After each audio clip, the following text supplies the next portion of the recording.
Good evening. I'm going to take a second. I got to try to clean off this camera right here. I know y'all are like, really, Dana? We going to start the broadcast with you cleaning off the camera? Yes. Yes, we are. I'm going to give it a second for folks to get in here. And I want to say, first and foremost, happy Indigenous Peoples Day.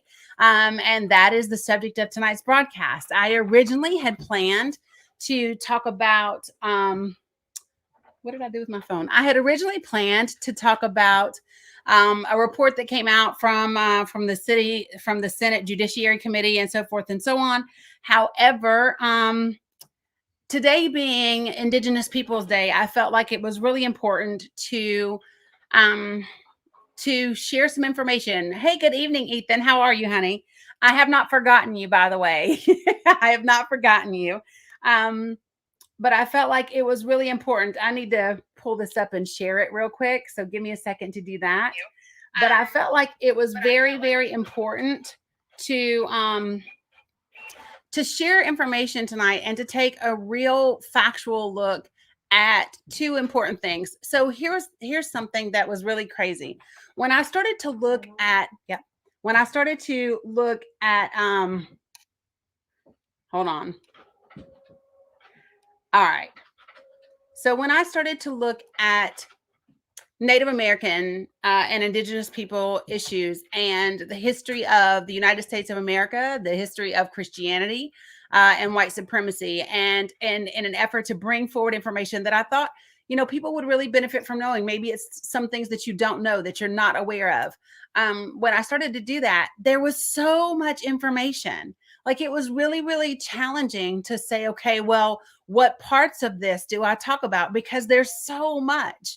Like, there's a whole list of some of the worst massacres that were committed against Native Americans in this country. And a lot of them, some of them we were taught in history books. And it's interesting, the way that they were taught to us and things like that. But I wanted to focus on primarily two issues tonight to talk about. I wanted to focus on specifically the American Indian boarding schools and Indian boarding schools in general. And I wanted to talk about murdered and missing Indigenous women. And the reason for that is because those two prominent issues are still very much alive and well today. We have a lot of our Indian boarding schools that we are going right now, and we are looking at the grounds, and we are finding the remains of hundreds upon hundreds upon hundreds of Native American children in this country. And I want to talk a little bit about the cognitive dissonance that seems to be in place when it comes to America and its own history, its own genocide, its own Holocaust. And the fact that we seem to come out of this stuff unscathed. So I'm going to talk to you guys. You heard me mention it yesterday, I believe, or the day before. You heard me mention a report from the UN about the United States of America when it comes to its Indian boarding schools, Native American, Native Indian boarding schools. And I'm going to talk a little bit more about that report. And I'm going to talk about the difference between the United States of America and its treatment of Indigenous people compared to other countries. So it's really interesting. And I would love for you guys to weigh in on this and to ask questions and to contribute. Like Ethan, I know you are a vault of information. So anything that you have to contribute, I really want you to do so, right? Hey, Danye Boo. And so this part is important because there was a gentleman the other day, maybe 2 weeks ago or so, who commented on a post that I had done, and it was in reference to Native Americans and Indigenous people. And he actually said, I was talking about, restoring back to them some of the things that were taken from them. This conversation, when we talk about reparations for Black people, a lot of times that conversation is missing when it comes to Native American and Indigenous peoples, right? And I think that there's something to be said. And his remark to me was, well, they need to get off of socialism, right? Like, they don't have to, they just have all of these benefits. And it's astounding to me that there seems to be this idea that somehow Native Americans have it so easy in this country, and that what little bit they may get from the government now is supposed to replace everything that was stolen from them. And I think it's important for us to say, yeah, it was stolen. And let's have a real talk. So where are my Tennessee people at? So Tennessee people, you want to know why we have an issue with people like Andrew Jackson and Davy Crockett and people like that?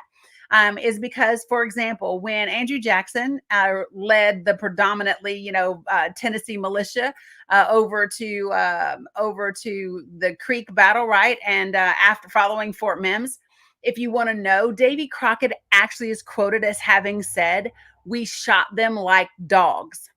That's the way that he spoke about killing the Native Americans, right? And he said, "We shot them like dogs." That tells you his mindset. Hey, Teresa, honey, how are you? And when he says that, I need you to understand that that's what they thought. They considered Native Americans, just like blacks, to be less than human, right? They were savages. They were dogs. We shot them like dogs. And so when you ask me to celebrate or to honor or to have monuments to these individuals, um, I say no, because um, that's not the way that you would want leadership and people. That those aren't the type of people that I want to be exalted and that I want to lift up to a place and say, hey, these are the leaders. These are the people that we should be honoring and be proud of. Like, I just, no, that's not okay with me. So Teresa, I know that you were interested in this broadcast. I know that you have Native American ancestry in your bloodline. And so we're going to talk a little bit about those things. I do have like lots of tabs pulled up because it was a lot of information. So I want to back up, and I want to give you a couple of things. So I want to talk about why I use the word genocide in the title of this broadcast. And so the definition of genocide is the deliberate killing of a large number of people from a particular nation or ethnic group with the aim of destroying that nation or group. It is undeniable that that was the intent of the United States government when it comes to Native Americans and Indigenous people. It's undeniable. We talk about Richard Pratt, and he was considered a friend of the Native Americans because his motto was kill the Indian, save the man, right?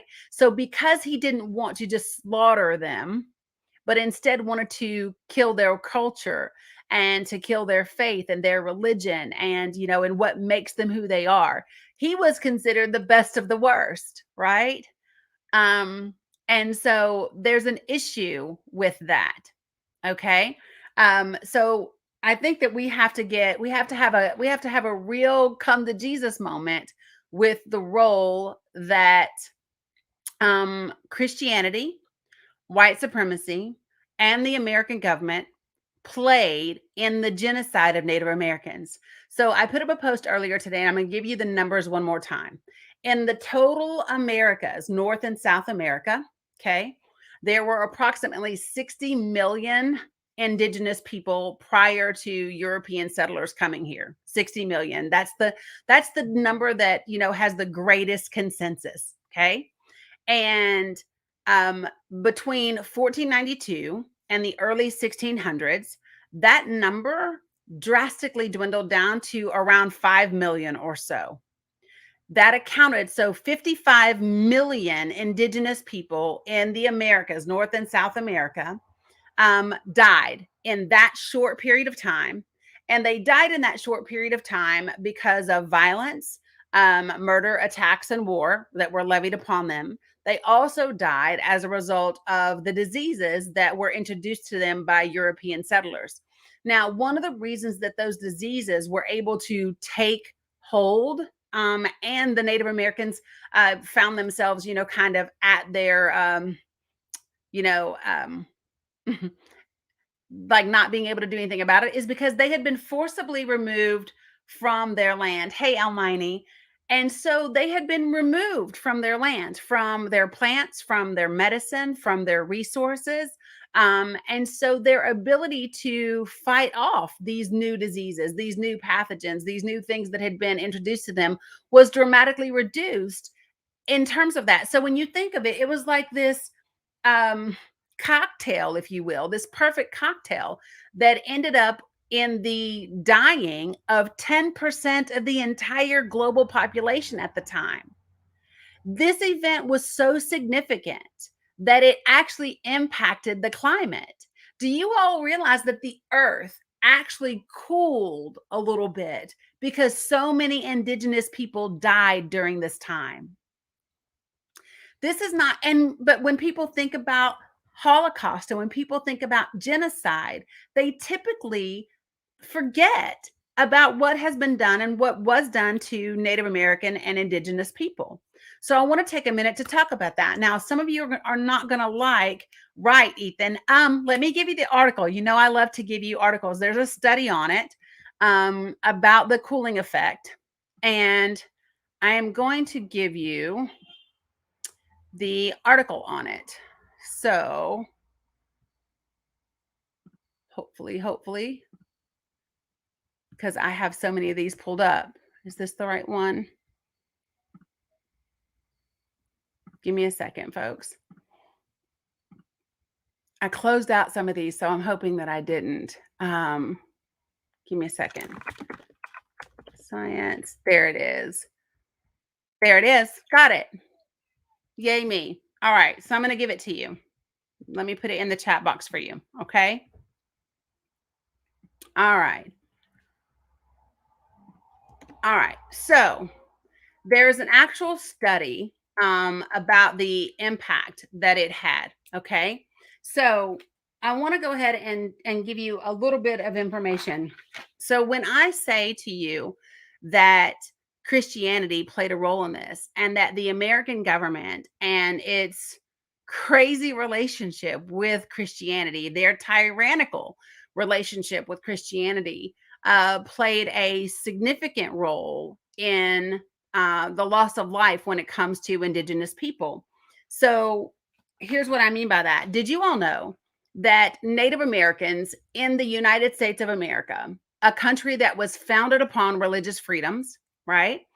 Did you know that Native Americans could not lawfully practice their spiritual faith, their spiritual practices? They could not pray. They could not do their religion, their faith publicly until 1978. I was 5 years old. And it literally took an act of Congress. Did you all know that? Did you all know that Native Americans lawfully could not practice their own faith? It took the American Indian Religious Freedoms Act, a literal act of Congress, to make it okay for them to be able to practice their faith publicly. Did anybody know that? Because sometimes when we talk about European settlers, and when we talk about the history of America and Indigenous people and Native Americans, we tend to think that that was so long ago. We tend to think that there aren't things in place, or there aren't things that were very recent, in the 20th century, that drastically impacted these folks and these individuals. Okay.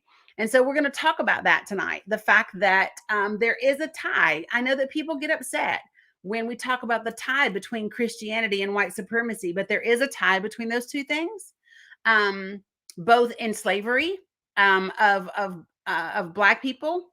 And hi baby, Auntie Danny misses you. Auntie Danny misses you, buddy. But so we're going to talk about this relationship and how it played a role. Did Liam study that in history last year? Awesome. So we're going to talk about because whether you like it or not. So there was actually a Bible called the Negro Bible, and it was a specific Bible that that white people used with their slaves to get them to be Christians and to be good Negroes. Right? It was called the Negro Slave Bible. Right? And so when you hear people say that Christianity has been used in white supremacy. That's an undisputable fact. It might not be comfortable, it might not feel good, right? And no one is saying that Christianity in and of itself makes you a white supremacist. That's not what I'm saying. So please listen to me and hear what I'm communicating. What I am communicating to you is that there were a group of individuals who were white people who had a strong desire to take the resources and the land that belonged to people of color, indigenous people around the world, and in an effort to assimilate them into their white culture and bring them into as a subdominant place in that culture, they used religion to do so. They used Christianity to do so. And they still use Christianity to this day to control people, whether it's to get votes, whether it's to justify horrible things that we do, but it's there. So Teresa, and this is my thing. So you know for a fact that you have Cherokee ancestors, right?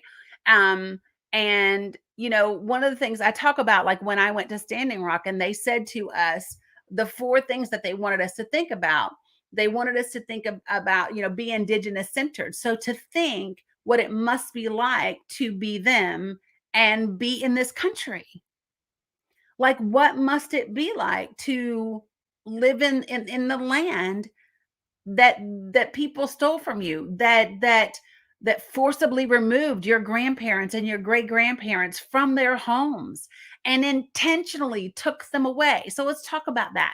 So when we talk about Native American boarding schools, okay, Indian boarding schools in America, American Indian boarding schools, I'm going to share this PDF document with you guys. I've referenced it once before, but it is astounding. This document came out in 2012. It's a report from the United Nations. And you know, we always, when we think about the United States and we think about the United Nations, we oftentimes think about how we are the rescuer for all these other countries, right? We are the people who step in whenever people are committing these horrible acts that are inhumane, that are oftentimes, you know, genocide and atrocities in other countries. But we very rarely acknowledge our own atrocities that have been committed by this country, that continue to be committed by this country, and what the UN has said about them. So I put up a post yesterday, I believe, with regard to Six Grandfathers Mountain, which is now known as Mount Rushmore to most of the world. Six Grandfathers is in the Black Hills of South Dakota. And so, like, when I went to Standing Rock, my daughter and I, when we drove up and we drove back, we drove through the Black Hills. And first of all, it's gorgeous. I mean, just gorgeous land. And what prompted the Lakota people to be targeted is because there was gold found in these hills, right? And hold on, y'all know I'm having to handle things in this chat. Give me a second. Okay. And oh, that's the document that I put up. Okay. And so they believed, the Europeans believed that there was gold in the Black Hills, and their greed and their desire to get and control these resources from the Native Americans is what made so there was a treaty in place. Let me just be clear. We've had over 300 and some odd treaties with Native Americans in this country. And so there was a line that, you know, in between the Black Hills, right, and the area where European settlers were allowed to be.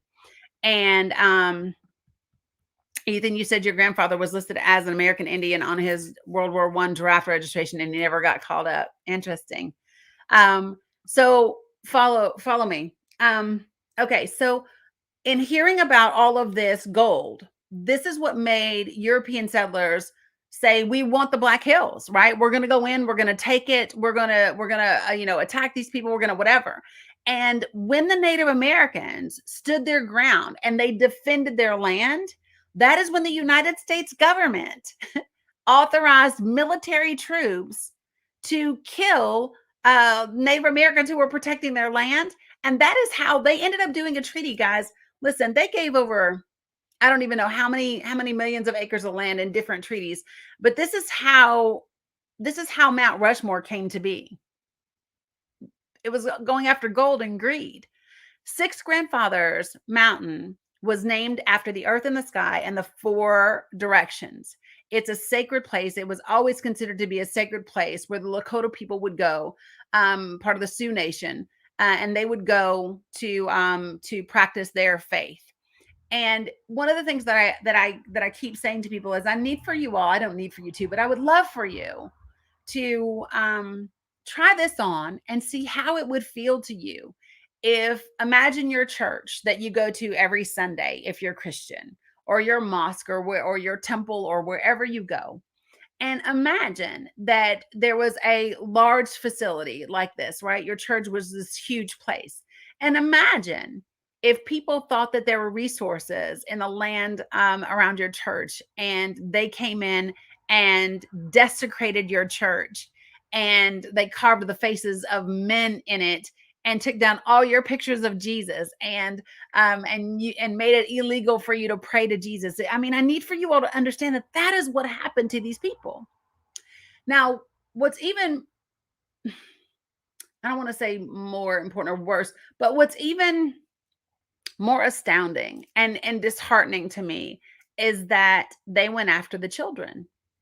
So how do you eradicate a culture and a group of people, right? You go after the children, because the older people are going to die off. And so they did. Um, I want to tell you some of this information. And I have lots of notes and lots of paper, so just deal with me for just a second, okay? Um, Wait, let me just say this one last time.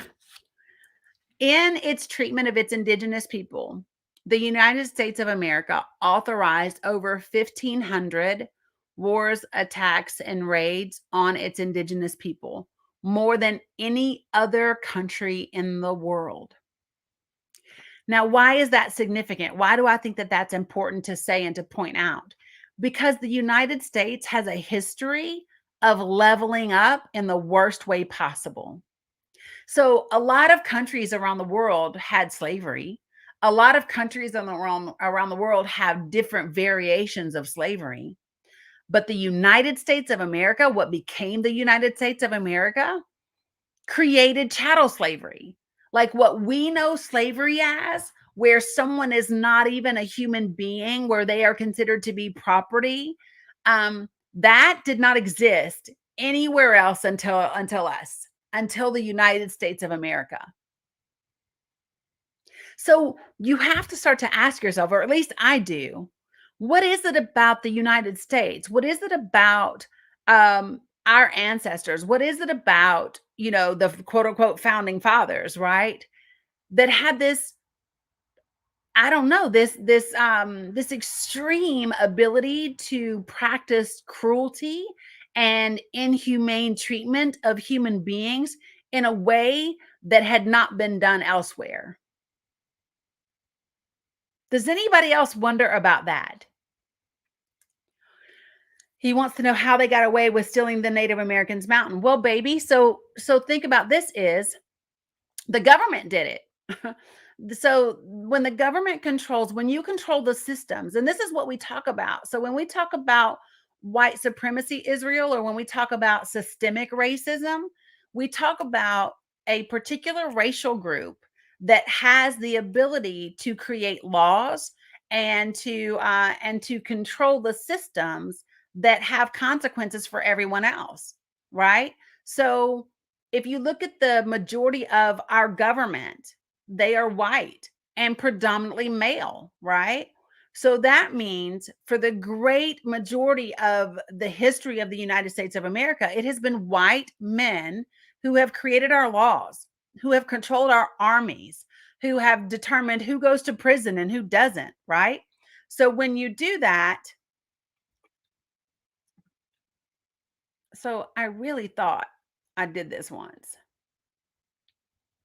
So I guess he's just going to keep creating new profiles. Um, But so when you have that power, right? When you're the racial group that has that power, you can get away with stealing mountains and lands and encroaching upon treaties. So also think about this, Israel. So Europeans brought weaponry and different types of armory and guns and equipment that Native Americans did not have, right?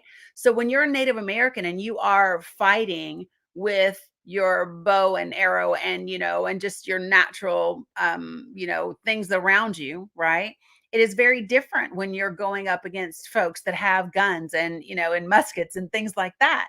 So it was not a fair quote unquote fight, if you will. When you combine that with the systems in place, that's what allowed them to do that. Okay. So I come back to this question. I come back to this question about the United States of America because I truly do want to know what it is about the leaders of our country that we leveled up when it comes to inhumane treatment of indigenous people and black and enslaved African Americans, right? Because chattel slavery did not exist before us, right? That was the United States of America. We took slavery and leveled it up.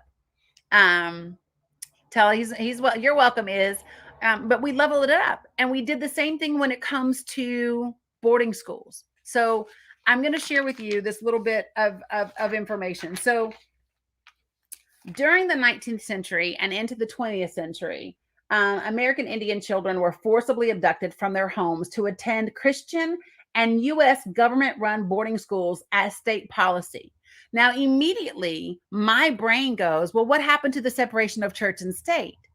What happened to the government not collaborating with the church, and fueling something as grossly damaging as in American Indian boarding schools?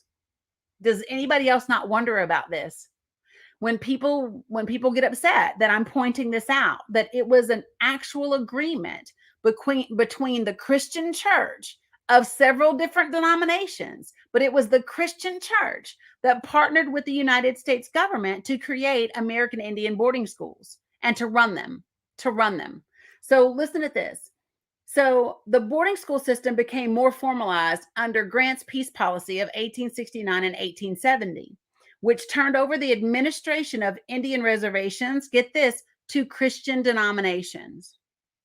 As part of this policy, Congress set aside funds to erect school facilities to be administered by churches and missionary societies. These facilities were a combination of day and boarding schools erected on Indian reservations. So listen, folks, when you see in the news and they're talking about the bodies of Native American children that are being found in these places, Carlisle and all these other places, these institutions were being run by, administered by the church. So talk to me about that, right? Talk to me about that. And why is there this disconnect that happens and the church doesn't address this issue? Do y'all not get it? All right. So the rationale between, so let me just tell y'all this. So they talked about when they started doing off, wait a minute, Ethan says denominations become ways to absolve quote unquote good Christians of responsibility. Yeah, I would agree. I would agree. So let me say this. So they had on reservation boarding schools and day schools, but they felt like that wasn't doing the job. They began to create, Richard Pratt created the first American Indian boarding school that was off the reservation, and it was in Carlisle, Pennsylvania. And the idea was to forcibly remove these children and take them far away from their families and their culture, and everything that they knew, in order to assimilate them into white society and to strip them of their Native American culture. And he said that there were two reasons for doing this. They said, number one, that well, I don't know where I put it now, but I can tell you what they are. They said number one, that it was too easy for these children to run away. If it was like right by the reservation or on the reservation, it was just too easy for these children to run back home, right? And the second reason was that they wanted to keep them there until they were into adulthood because it would be too easy for them to have their what they learned in terms of white culture and white society to be unlearned when they went back home for the summer. So they wanted to make it this distance that was so great that these children could not go back home, even during summer break. So this is the part that I really want you to get present with. Imagine the amount of thinking that went into the intentional effort that grown people had on the best way to strip these people, and to commit a cultural genocide, if not an actual physical genocide on these children. Imagine they were sitting around talking about the best way to keep these babies from their loved ones and their parents and their culture and their faith. That is disturbing to me. And you cannot deny that it was white, proclaimed to be Christian people that were doing this. So let's keep going. So this is the part that I found to be really shocking. So get this. The rationale for choosing cultural rather than physical genocide, guess what the reason it was? Guess what reason they chose cultural genocide over physical genocide was? Can y'all guess?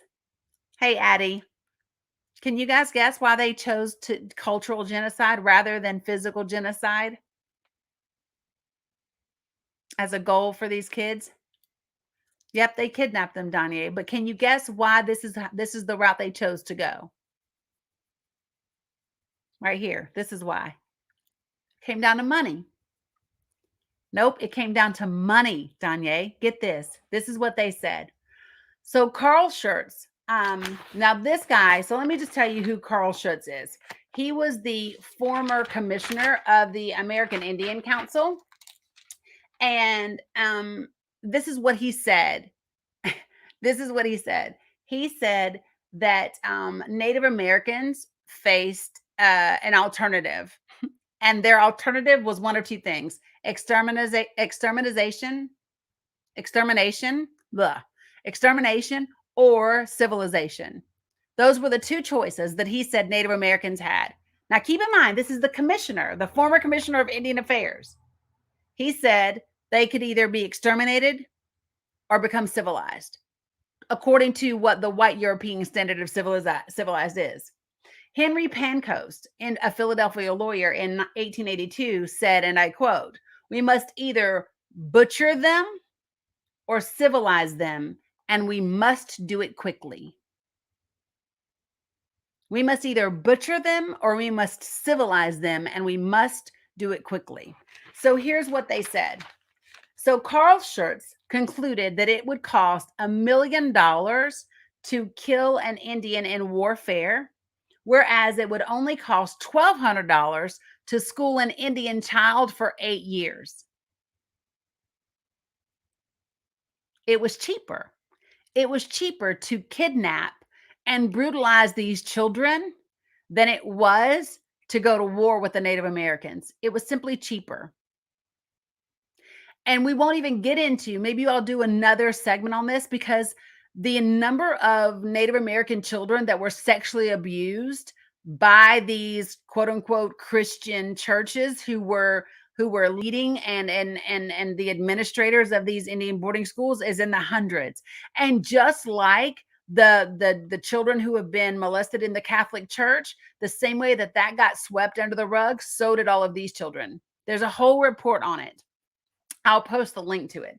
But so let me keep going. So the Secretary of the Interior, Henry Teller, he argued, get this, that it would cost $22 million to wage war against the Indians over a 10-year period, but would cost less than a quarter of that amount to educate 30,000 children for a year. So consequently, these schools were administered as inexpensively as possible. Children were given inadequate food and medical care.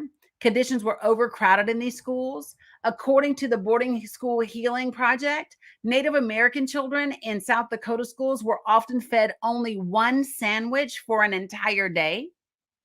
As a result, children routinely died in mass numbers of starvation and disease, and other children died from common medical ailments because of medical neglect. So, we have to stop for a second and put this in perspective. We have to talk about the church, the Christian church, running Native American Indian boarding schools and intentionally only giving children one sandwich a day and watching them die in mass numbers. We have to talk about them intentionally withholding medical treatment, all because of money.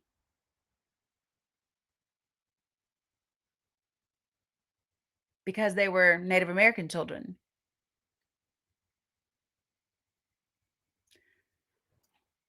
At what point do we begin to hold the church accountable? And folks, this isn't in the 1700s. This is in the 1900s.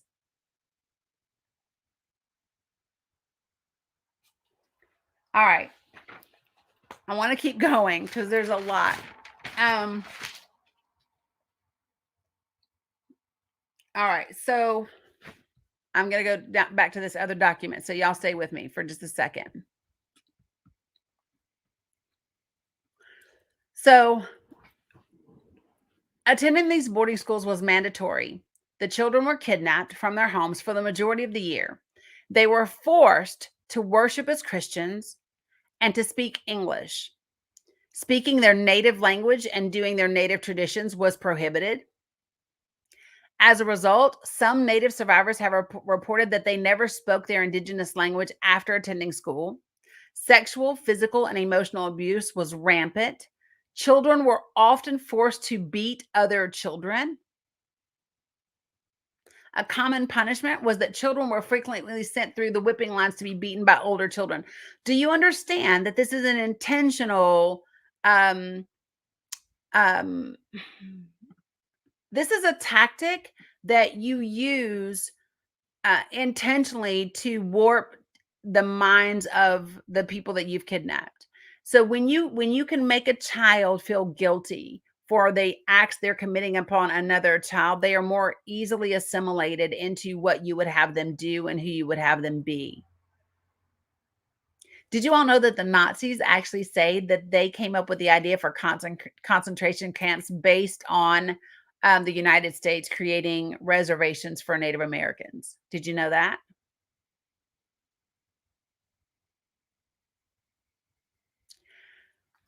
This is why I get angry. Very Willie Lynch-esque. Exactly, Danye. Exactly. Very Willie Lynch-esque. This is when I say to people, so like, hold on a second, Ethan, what are you saying? It continues today with theft from funds held in trust and from draconian cults to Indian health. Yes. So like there is a part of the Navajo Nation right now. They still don't have access to clean drinking water. People think that life is so good, quote unquote, on the reservation and things like that, and they just have it so easy. And you have no idea how much the government doesn't fulfill its promises, money that is supposed to be given, deals that are supposed to be done. It's insane. But I want to go back very quickly because I want to talk about women in just a minute. Okay. This is what I wanted to give you. I'm so glad I pulled this one up. Okay, so listen. In 1987, the FBI found that one teacher at the Bureau of Indian Affairs who administered a Hopi, I hope I'm saying that right, HOPI day school in Arizona, had sexually abused over 142 boys. But the school's principal had never investigated any allegations of abuse. Another instructor taught at another BIA school on the Navajo reservation before 12 children came forward with allegations of molestation. A North Carolina BIA school instructor was employed between the years of 1971 and 1985. Did y'all hear that? 1971 and 1985 before he was arrested for assaulting boys.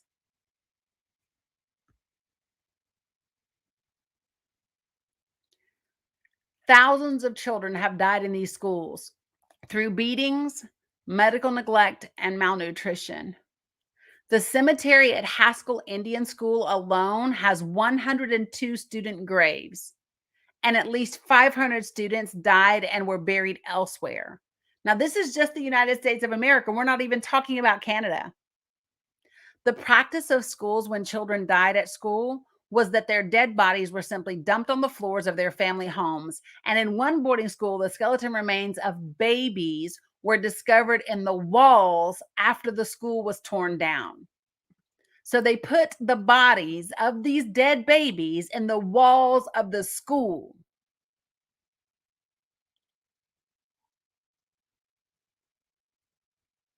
And these were Christians.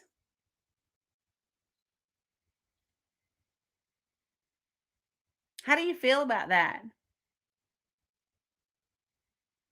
Does this hit home with any of you?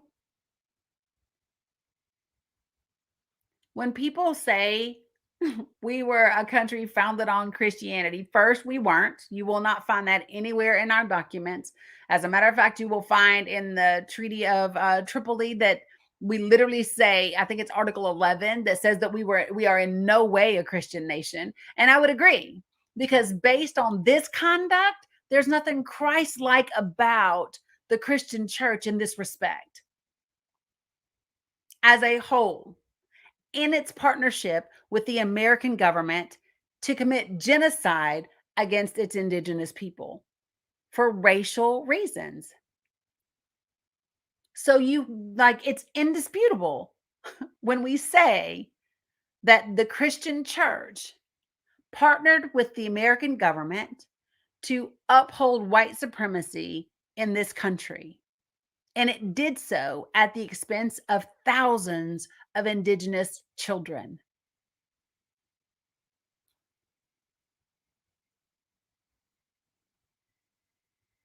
So, what do we do about it at this point in time? Because it still continues to this day in many ways. While there might not be Native American boarding schools and day schools anymore, right? I'm going to give you some statistics around the missing and murdered indigenous women in this country. Um, Before I do that, I'm going to give you a link. This is to the Boarding School Healing Project's website. They do a lot of work around rectifying and trying to make right, what has happened in this country when it comes to Indian boarding schools in the United States of America. So let me give you the link to this website. If you can, I would recommend that you read their site. If you feel led to donate or to partner in some sort of way, I really recommend you step outside of your own bubble and start to learn about things that may not directly impact you and that you may not be aware of. Teresa says, and people wonder why our country is in the shape we're in today. Putting the word Christian with murder and abuse is why we have issues with organized, quote, Christian churches. Correct. Correct. This is why I have the reaction that I do, like I did yesterday to Governor Bill Lee signing this proclamation, making today a day of prayer and fasting. Number one, this is how I equate Bill Lee to like what we're talking about right now. You're the governor of Tennessee. You spend $1 billion a year to keep children in the state of Tennessee from getting insurance. You literally spend $1 billion to keep us uninsured, right? You spend less than 40% of federal funds sent to the state of Tennessee for needy families in this state, and you leave it sitting in a bank account till it totals over $732 million, right? You have $1 billion rainy day fund that's just sitting there. Meanwhile, rural hospitals are closing. Children are going to sleep hungry. We have insane poverty rates. We have the highest rate of medical bankruptcy in the country, right? We lead in COVID statistics, like all of these different things. So when I look at you and I see you sign a proclamation for a national day of prayer and fasting, it makes me A, want to vomit in my mouth a little bit, and B, I simply don't believe you. Because when I look at your actions and the things that you do or what you frankly don't do with regard to taking care of people, to doing the things that God would say and that Jesus would say he would have you do. They are absent. So I don't care if you sign a proclamation. To me, it's inauthentic. It is insincere. I simply don't believe you. Like, and to me, it's the same hypocrisy that was in creating these boarding schools and having the Christian church run them, right? It's the same hypocrisy. Yeah, he's a poser. I agree, Ethan. So, um, I wanted to give you their website, and because I really have like a few of them that I pulled up. So this is the National Native American Boarding School Healing Coalition. I'm going to give you a link to their site as well. um this is really great information. You will hear stories from Native American survivors of our Indian boarding schools. You will be able to read from their own lips what happened to them, and how it impacted them. So, like, for example, here's one of them. It says, I was 4 years old when stolen and taken to Chamawa, Oregon. The matron grabbed me and my sister, stripped off our clothes, laid us in a trough, and scrubbed our genitals with lye soap, yelling at us that we were, quote, filthy savages, dirty. I had to walk on my tiptoes, screaming in pain. This is an American Indian school survivor's account of what happened to her at 4. So let me just bring this home for y'all. If I think about Bella being 4 years old and the thought of someone forcibly kidnapping her from our home and throwing her in a trough and scrubbing her genitals while she screams in pain and calling her a dirty savage, it makes me angry. And you have to keep it real, guys. This is like what I just gave you a thing, what, from 1970 something to 1980 something. Those are my formative years. I was born in 1973, right?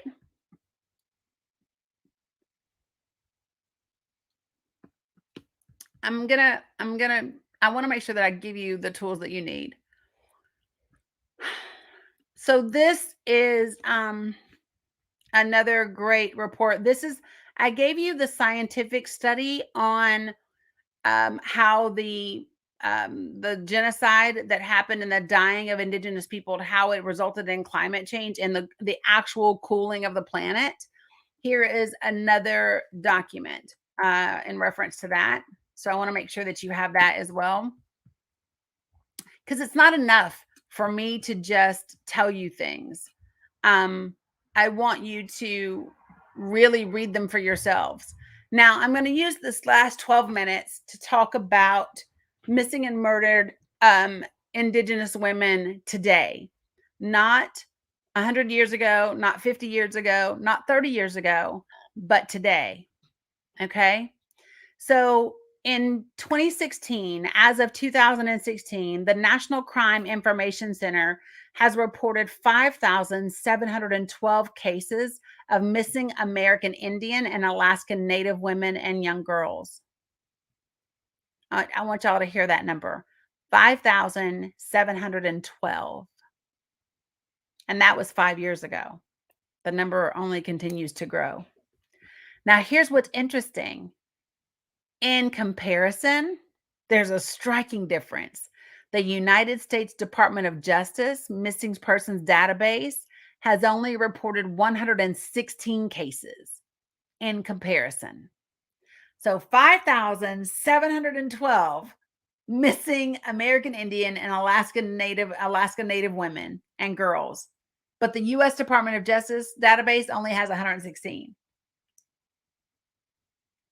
The majority of these murders are committed by non-native people on native-owned land. So here's what you have to understand, that when non-native people commit crimes on native owned land and then they leave again, there is a lot of jurisdictional issues between state, local, federal, and tribal law enforcement, and it makes it nearly impossible to investigate these murders. I'm going to give you a link to this website for the nativewomen'swilderness.org. And this is under their murdered and missing Indigenous women. But before I give you this link, I want to give you some statistics. And I'm hoping that my friend, Tammy, is going to come on. She's someone that I know. She led the Indigenous Peoples March in Philadelphia yesterday, and she is actually a survivor. She was one of the missing and murdered Indigenous women in this country. She was missing at the age of 15, and she's a survivor. And I hope to have her on the broadcast to talk about her experience and the things that she's doing today to help with the awareness of this issue in the country. But I also want to give you some statistics really quickly so that you understand how real a thing this is. Indigenous women and girls are murdered at a 10 times higher rate than all other ethnicities. I'm just going to let that sit with you for a second. Indigenous women and girls are murdered at a 10 times higher rate than any other ethnicity. Murder is the third leading cause of death for Indigenous women. I'm going to say that again. Murder, not cancer, not stroke, not any of those things, not diabetes, but murder is the third leading cause of death for Indigenous women in this country.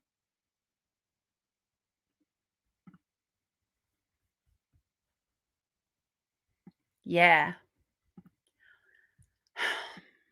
More than, get this, more than 4 out of 5 Indigenous women have experienced violence. 84.3%, according to the National Institute of Justice report. 84.3%.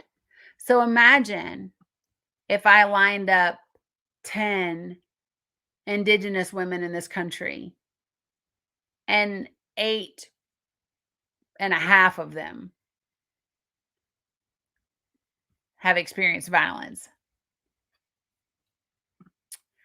More than half Indigenous women experience sexual violence, 56.1%. 56.1%. More than half Indigenous women have been physically abused by their intimate partners, 55.5%. Just under half of Indigenous women have been stalked in their lifetime, 48.8%. Indigenous women are 1.7 times more likely than white women to experience violence. Indigenous women are 2 times more likely to be raped than white women.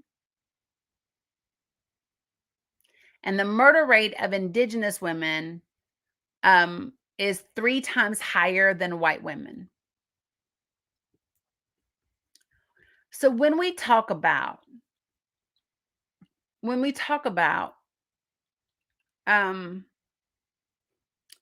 missing white woman syndrome, when we talk about why some things are how they negatively impact Native Americans.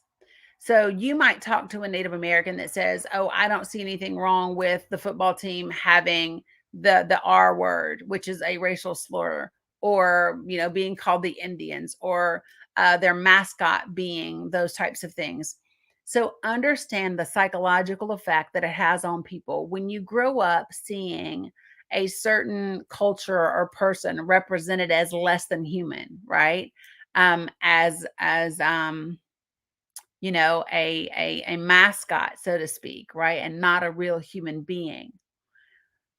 It sends the message subconsciously, whether intentional or not, that they are less than human. when we say that, when we think that white societal standards, and culture and ways of being are what make people civilized, we're missing the boat. I was having this conversation with my mom yesterday, um, because a few years ago I was dating an African guy, and we were sitting there one night, and he said, "Do you mind if I eat with my hands?" And I said, "No, why?" And he said, "Well," he said, "so in our culture, first of all, the hand washing before we eat is like a rite. It's like a very sacred thing. And once your hands are clean and you go to eat," he said, we eat with a full experience of our food, right? We eat with all of our senses, with our eyes, with our touch, right? So we see the food, we touch the food, we give honor to the food and where it comes from before we ever taste it. We have, we understand that the earth decided to give us this, regardless of what we've done to it. And so this is just our practice. This is our way of being. And when you stick something like a cold piece of silverware in between your hands, your warm, heartbeat, blood filled hands, and the food, right? You stick this dead instrument in between the two. There's a disconnection between the sacrifice of this living food, going into your body for your health and well-being and your nourishment. And these types of practices and thought processes among many indigenous people across the world, where they eat with their hands, or they walk around barefoot all the time, and people think that they are, somehow substandard or less than. And the truth is, they are more connected to the divinity, of this world, um, and the God in this world that has been given to us than we are, right? Many, many times. And so, we have to start paying, we don't have to, but gosh, I really do believe that America and the world, right? But we're going to talk about America tonight because that's where we are. I believe that America, um, is facing a reckoning with how it's always been and how it's always done things. And we are responsible and accountable for the harm that has been done. And right, Teresa. And people don't even realize when you say, and I'm not saying it. So like if it was the word nigger, I would say it, right? Because I feel like I can, and it's a racial slur. I'm not gonna say the REDSKINS word because it is a racial slur. I am not indigenous, and I would never want to be offensive. Um, Even though the way that I'm saying it isn't a discussion, and it's not being used as a racial slur, I'm just not. I just don't want to tread there. So, but I say this to say it's not about if you know somebody who's offended or not offended. It's about understanding the history of these things and where they come from, and the impact that they have had on people and their families and their grandparents and their great grandparents, and their lives matter. It matters that you want to desecrate, the burial grounds of indigenous people's ancestors to run a pipeline. It matters. It matters that you want to run a pipeline by the river that is their source, right? Not only for where they drink and where they play and all of that, but before their water ceremonies that they do in the mornings. There is a very, and this is my thing, their faith and their spiritual practices are just as sacred as getting up and going to church on Sunday morning. They deserve the same amount of respect. It is not the government's job or the Christian church's job to strip them of what white culture has deemed inappropriate or unworthy. And we have a lot of work to do. We have a lot of work to do. Um, as much as Black Lives Matter and Brown Lives Matter Native American lives matter and Indigenous lives matter. They they and we know that all lives matter, but that's not the point. The point is that there are other people's lives that have not been considered equal, that do not have equity, that have not had um, restoration been given to them, and they deserve that. And it needs to happen. I don't know how we do it, but I know that it must be done because I do believe that you reap what you sow. I do believe that karma is accurate and on time. And I believe that America is reaping what she has sown for a very, very, very long time. And I believe that the Christian church is also doing that. I think it's why you see people leaving the church in droves. Um, there's a shift happening. And I think we just have to stay rooted and stay connected to each other in order to make the best of this and to heal and grow together. So, let me real quick see if there were any other links that I wanted to drop in here for you guys. This is the Native Woman's Wilderness link that has a lot of information. It's specifically on the Missing and Murdered Indigenous Women page. That's the link that I gave you.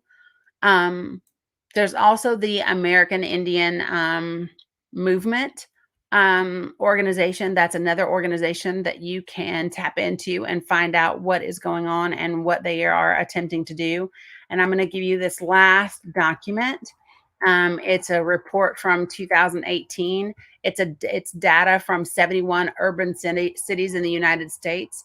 And it contains really strong language about violence against American Indian and Alaska Native women. So hopefully this information was helpful to you, and you took something away from it. I will be back on Thursday, and I will be talking about former President Trump. I will be talking about some subpoenas and things that have happened, and a very important report that has come out regarding his actions and the insurrection on January 6th. So I will see you all then. I appreciate you all for tuning in. Please share this live, not because of me, but because of the information that is within it. The more we know, the better we can be. You're very welcome, Teresa. I'm grateful that you all tuned in. So, like I said, please share because this is stuff that we need to know and that we need to talk about and we need to address and heal from. So, I'm out of here. As y'all can see, I'm still at my mama's house taking care of some things with her. Um, but, it's all good. And I will see you all Thursday, if not before then. Be amazing, be light, be love. Peace.